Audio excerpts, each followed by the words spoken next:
Thank you. I'm Mr. Mo. Today I want us to look at the second last short story, that is the handsomest drowned man in the world. All of us know that this is an alien we expect in the optional set text by our paper 101/3. This is a possible question in 3A. Now, first of all, let us look at the plot. And when we talk about the handsomest drowned man, we are talking about a dead body that comes to the shore. This is stumbled upon by the children. How do the children perceive this body? First of all, we are told that to them, it is a dark and slinky punch that is approaching. That is what they can see from the waters. Then as it comes ashore, then it turns out that it is a drowned man, which is described very aptly. The writer tells us that seemingly it has traveled for some distance, and therefore the body is covered in a seaweed. It is covered in stones. It is covered in dead sea with dead sea creatures. So that is what the children are able to see by the shore of the seas. Secondly, when the body finally gets ashore, then the children look at this body as a clay thing. They bury it with the sand and bury it every now and again until a man comes by and finds them doing this. Then when the men realize that there is a dead body, then an alarm is sent, and all men go around the neighboring village to find out if one of them is missing. As they do this, the women actually prepare for the burial. So basically, when we look at the handsomest man, what is important is to look at the reaction of the children. How do the children perceive this, receive it, and how do they perceive this body? Then we are going to look at the men. When they realize this is a dead man, first of all, they check amongst themselves. Then once they are sure that none of them is amiss, then they go into the neighborhood and start finding out if there is somebody that is missing. Then finally, we are told about the women. So anytime we look at this story, we need to be very keen on those three characters: the children, the men, and the women. And for the sake of paper 3, it is important that we get these details in our fingerprints so that we'll later find it easier to respond to questions in this area. Now, the second aspect of this story is the setting. We need to know something about this setting. That this is a story that affects, that is brought out, that talks a village that is in the coastal region. That's why they are closer to the sea. Then we are told that it is also sandwiched in a deserted cape with no flowers. Then number 3, we are told the land is so little that instead of conducting burials of the dead, they have to throw them into the seas. Then the villagers believe in myths. And finally, we are told that the inhabitants are so few that all the men can fit in 7 boats. And there are only about 20 houses. So that is what the setting is all about. So that when we see the bodies being thrown into the waters, we should understand that is as a result of the myth. We should understand that these are people that are neighboring a sea. We should also understand that the land is so limited. Then let us look at the first episode. That is the women's discovery. What do the women find unique in this man? That takes us back to the title, The Handsomest Man, a Drowned Man in the World. So this man stands out To these women, they have never seen a man like this. And they point out the fact that he is the biggest man they have seen.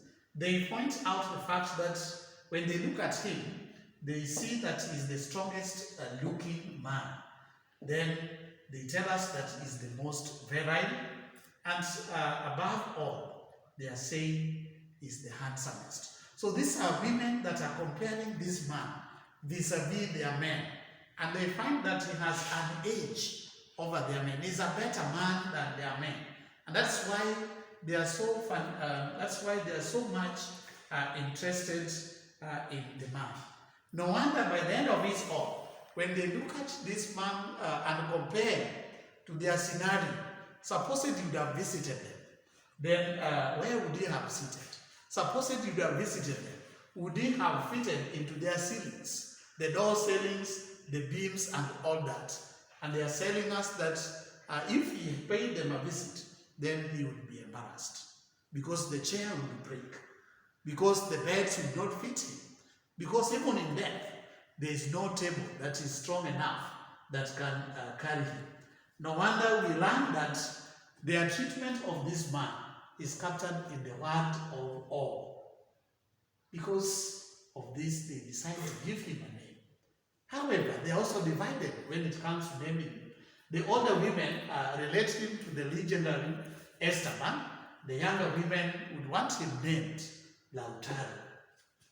So that is on the side of the women. We have seen that awe, the fear, that the respect that is mixed with the fear. Then what about the men?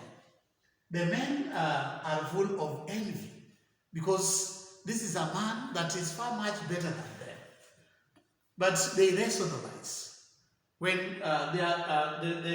his size is pointed out, they say that probably he must have taken a lot of water. When the women are so keen on him, they say that if anything, this is just a Wednesday cold meat. They plan to tie an anchor so that when they bury him, he does not come back to disturb their peace. They also look at the way their women treat this man, and all of them come to a consensus that there's some mistrust. We see a lot of mistrust in them.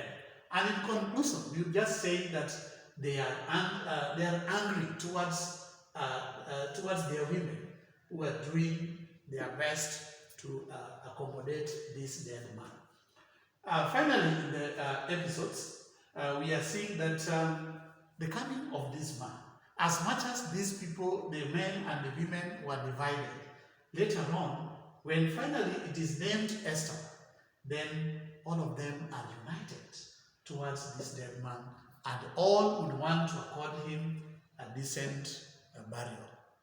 They'd want to name and give him an uncle. They would want to give him a father. They'd want to give him a brother. In conclusion, the whole village is finally named Esteban's village. So at this point, we realize that something that was a dividing factor finally becomes a combining factor to all of them. And that is what this old story is majorly about. Now, we can look at a few questions, paper 3 questions, that can help us understand this question. The first question is, one man's meat is another man's poison. As you answer this question, all the requirements in the answering of paper 3 must be adhered to, right from the introductory bit. Then we'll have 4 paragraphs. And now that the question talks of one man's meat, we must see the 2 sides of the meat and the other 2 sides of the poison. It means that we are talking about the kind of feeling that the drowned man attracts in the villagers. And therefore, at the introductory stage, we need to make that contrast clear. In such a question, if the contrast is not there, is not seen, then the candidate would not be accorded marks. So it means that we look at the 2 groups. One group that is pro the dead man. That will give us the 2 paragraphs, and therefore it is easier to fall back to the women and see that the women are very positive about this dead body. We can also wonder and go back to the children. And we have seen that to the children, this is a plaything. It is something that they value and unvalue, and they continue doing that. So the 2 points can make good one man's meat. It means that they like it. It means that they would want more time with it. Then we look at the other part, the other man's poison. And therefore, purely, now we look at the envy that the men bring out. And we have only to go for 2 points and make it real, and then we'll do a conclusion. Another question is with reference to the handsomest drowned man in the world. Justify how all can turn to compassion. This therefore means that we must look at how this man is treated at first. He appears to be mythical. He appears to be unique. But later on, we have said towards the end that they are all united. So we have to bring that side of the all, and then we have to bring that how all finally turns out to compassion. Lastly, we look at another possible question is experience is the best teacher. What have these people, what have the members of this village, what have they learned? There are certain things that they have learned. As much as the women are sympathetic, there is something they are pointing to in the limitations of the housing that they have, in the limitations of the structures that they have, in the limitations of the kind of work that their men cannot do. But with this kind of imagination, when they want to look at this, the biggest man, the handsomest man, what is it that they imagine he can do? Then we see that from that point, we see a change a lot. We see a people that are now willing to go the extra mile. They want to standardize things, the sizes of the doors, the beds. They make a lot of changes so that in future, when they are paid a visit by such a man, then they are not embarrassed. 3. Yes, as we conclude, we say that this is a short story, and all of us know that the details are very important. And therefore, as we read, we are supposed to get the episodes and try out the questions that we have for our success. Let's meet next time.